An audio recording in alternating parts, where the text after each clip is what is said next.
Hi there gamers, welcome to an MGL Mix interview special. I'm Respawn Moscow and I've been playing this game, Bedlam, on the PlayStation 4, which is a game based on a novel, which is based on playing games, which is quite a nice little Inception thing going on, which I quite like. It's by Chris Brookmyre, who is from Scotland and is an absolute legend of a gamer, who spoke to me via Skype about the game that he's made. Now this is an independently published game, and in the interview he talks about all the things to do with the game's development, to do with the challenges that they had along the way with a limited budget. So please check it out. There's some gameplay to go with it from my playthrough on the PlayStation 4. Hope you enjoy that.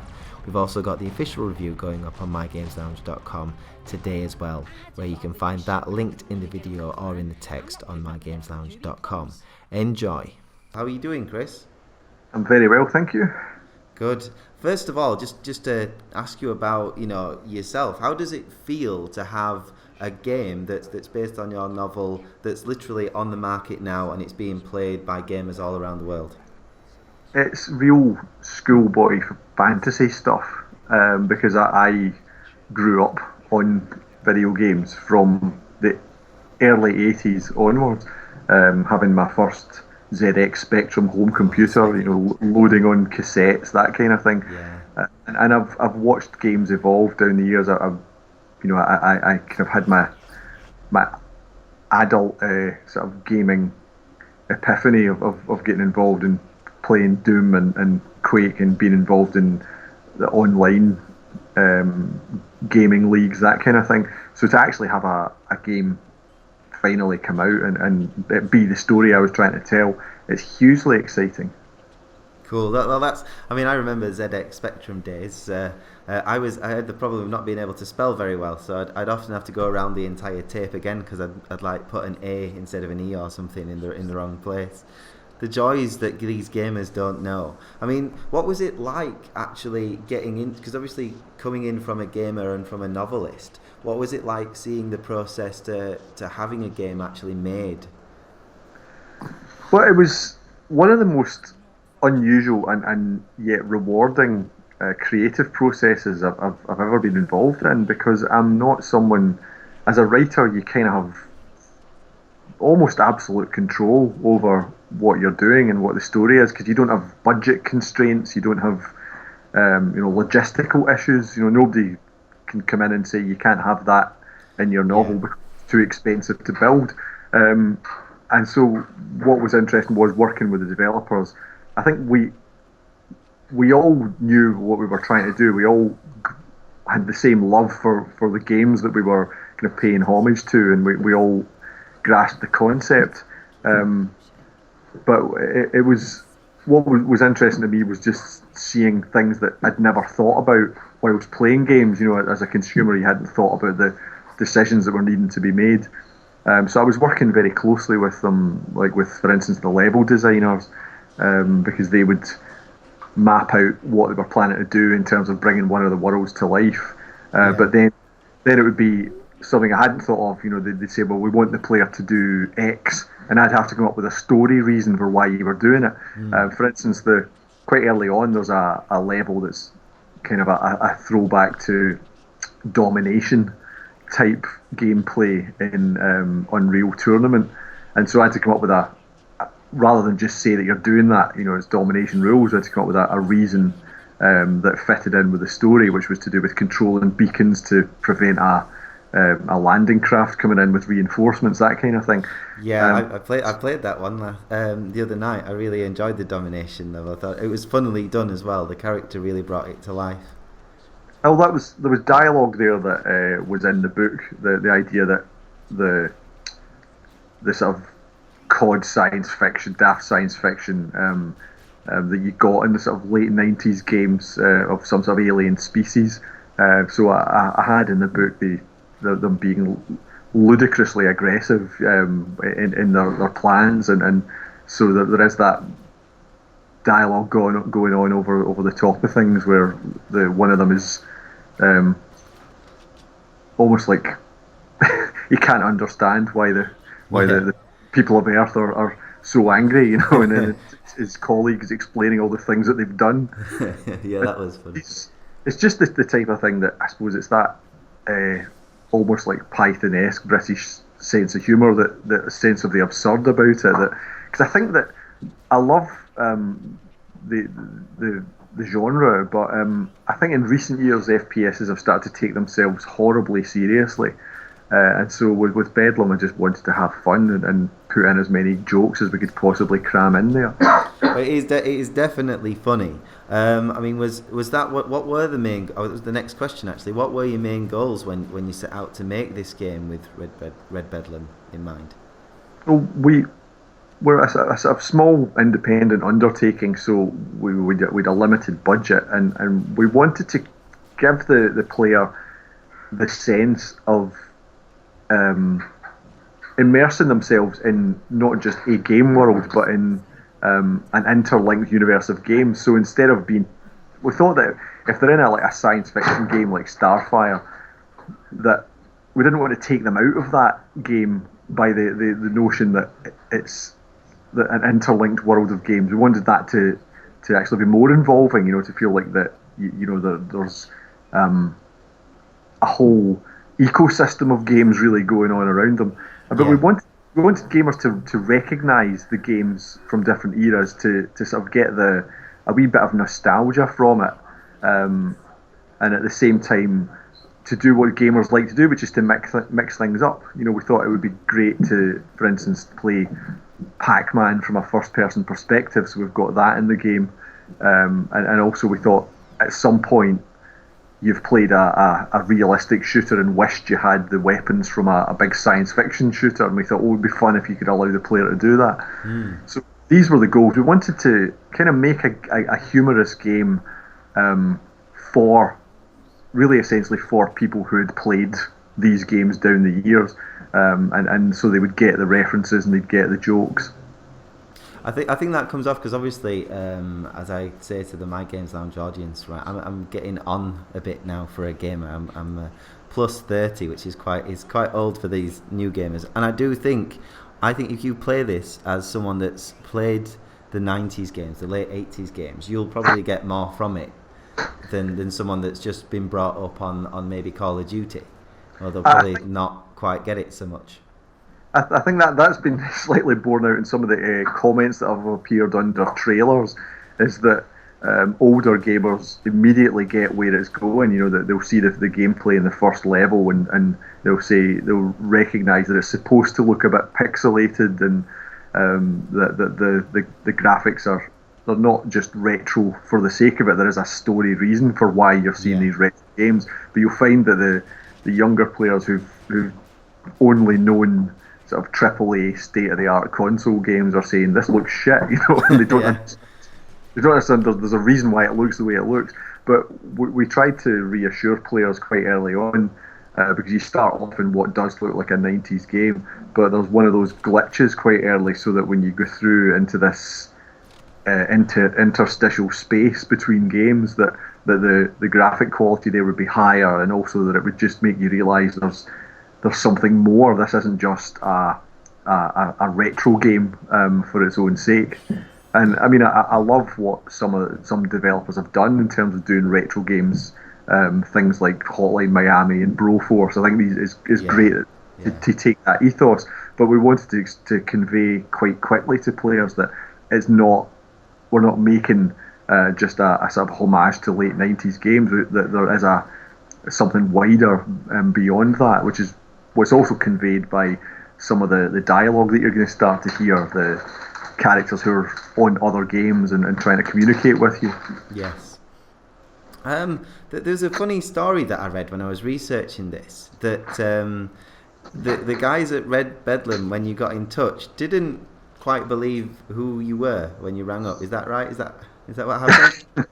Yeah, it was because I got an email from Nick Witcher. I mean, the whole project, the ball got rolling because he sent me an email to say would I be interested in working with him. It was a big long email about how much he'd read my books, and I phoned it. It was a Friday afternoon, and I thought, yeah, I'll phone up and just say I'm interested, but I didn't know whether I was going to have much time at that point. So I phoned him up, and when I said, "Hi, this is Chris Brookmyre," I think his work to me were fuck off. because he didn't believe it was me, which threw me a wee bit. Because I thought they must have a very different perspective on novelists, because it's not as if anybody would phone up and pretend to be me. But I did manage to convince him that I was who I said I was. Well, that was good that you did, because obviously if he hadn't have believed you, it could have been a very different story. Now, I mean, obviously the game's made now. Which world were you kind of most proud to actually see made? You know, when you saw them all and you've played it through and you've seen all the levels, what level for you stands out as the one you're most impressed with seeing, not on a page of a book, if you like? Well, I really liked, even from the early builds of it, I really liked the Calastria sort of RPG world, because it did look exactly like I was picturing when I was writing it, and it had I think I liked the idea of going into a sort of RPG type world, but from a first person perspective, and I thought that it looked really, really atmospheric. I liked that it was at night time. Mm-hmm. Yeah. The other level I absolutely love is the second of the Planet Fire levels, where you're sort of up in this kind of cloud city, because to me that encapsulates the whole concept, is that you're in this comparatively modern style shooter world, but you're being strafed by a starship that's a sort of 2D pixelated thing that's escaped from an arcade game. An 80s arcade game at that, and I think that, if anything, is the whole concept in a nutshell. Yeah, it's funny you should say that, because obviously I'm a huge RPG fan, as our audience will know. So that was, when I got to that world, that was one that stood out for me as well. Obviously I like Starfire at the beginning, because that just reminds me of Doom and Quake and those kind of games in the 90s as well. But I particularly like the RPG world there. I thought that was good too. We have we were limited in terms of budget, and certain things we couldn't do. And one of the things we couldn't do was actually have any character, be lip synced. So we took the decision, to have all the characters had some sort of visor or some reason why you didn't see their mouth move. In the RPG world, that's why nobody comes out of their house. So again, I came up with a story reason why they were claiming to be enchanted, so they can't come out. But it meant if you go up to the doors, you will hear them talk, and that was a good vehicle for just some daft jokes about. The thing I'm never sure of as a writer is if whether people went to the doors and heard them, but there's jokes in there like acting as if someone who's come to the door asked them to change their energy supplier, but it's mystical energy. And the obligatory arrow to the knee joke. Yes, yeah, I noticed that one. I've started typing up the review, and I gave you a plus one for a Skyrim reference. I liked it. You just obviously the lead character in this is Heather Quinn. You've gone with a female protagonist. What made you change direction from the novel, which followed Ross Baker, into the game to follow Heather Quinn, without spoiling obviously the story for everybody? Well, essentially, it was when the novel was written, and I was sitting down with the developers, and we were discussing how we would go forward. One of the developers said that he thought we should have a new character, so that the player isn't having the same experience as the book. Because I think if anyone who's read a book, you don't want to be following a story that's already been told. I think you feel it's more exciting if you're sort of defining the experience for yourself. And our point of reference was Opposing Force, the Half-Life expansion pack, that when you played as a soldier, Adrian Shepard, and every so often you would catch a glimpse of Gordon Freeman running around, and that was really exciting. Like you were coming at that world, the same world, from a new perspective. And so we thought that would be more exciting for the player, and also we didn't want anyone if you've not read the book, to think that you ought to have read the book. So we thought it would be interesting, or it would be best to have a new protagonist. But as a writer, I didn't want to be just coming up with another protagonist, because I'd spent a lot of time and effort on creating Ross Baker. I thought, how do I make it fresh? So the light bulb moment was thinking, I'll make it a woman. And in fact, I was kind of kicking myself that it hadn't occurred to me to make it a woman in the first place, because it's a story that's paying sort of affectionate affectionate satire upon the tropes and conventions of video games. And I thought doing that from a female perspective adds a whole other dimension to that satire. So it freshened it up for me. It made it really, really exciting to write from a female point of view, because that way I could make jokes about how women are depicted in the games. I could make jokes about how, for instance, how she's treated when she goes on to the multiplayer level. Yeah, yeah. I thought it was really clever the way you'd done that, to be honest, because I do a little bit of writing on the side too, and sometimes when you're thinking about what characters to make, if you just switch it over to a female lead, you open up all this other avenue of things that you can do, don't you? And I think it really seemed to work for the game to have Heather as the lead character in it. Yeah, I think if you've got something that's going to explore the evolution of the FPS, I think there's almost an outsider perspective in a way, because the FPS has been very exclusionary towards women down the years. There's very few female protagonists in the FPS as a genre, which I always find quite bizarre. When we were first discussing doing it, people were saying, well, there is a perception that there's a resistance of male players when it comes to the FPS, that they don't want to play as a woman, which looks hilarious, because you've got things like Alien versus Predator where they don't mind playing as some kind of horrible xenomorphic creature, but they draw the line at playing as a woman. And I don't think that's true either. I think it's one of those things where there's a perception that exists that's not really supported by the reality of it. Yeah, there's this strange thing now where people are opening up to it, but it's almost a case of, if they're going to put a woman lead in, it's almost a choice where you can be male or you can be female. They don't seem to build it around, like, say, the new Assassin's Creed's coming out. They've put a female lead in, but it's actually up to you to choose to be that person, rather than just saying, no, this game is centered around a female lead. They're getting there, but there's still a little bit of a resistance to it, especially with annual games. I think in the FPS it's particularly absurd because you don't have a character to animate. Yeah. So it's just a voice, it really makes very little difference. I mean, I don't think there's anybody ever saying, oh, as a male, I liked Portal, but I didn't like playing as Shell, Yeah.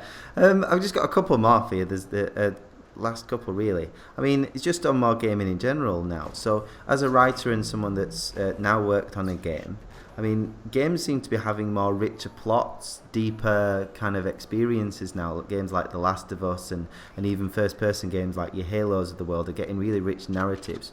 Do you think there's like more future for this novel-game relationship that you've created, and would that be good for the industry, do you think?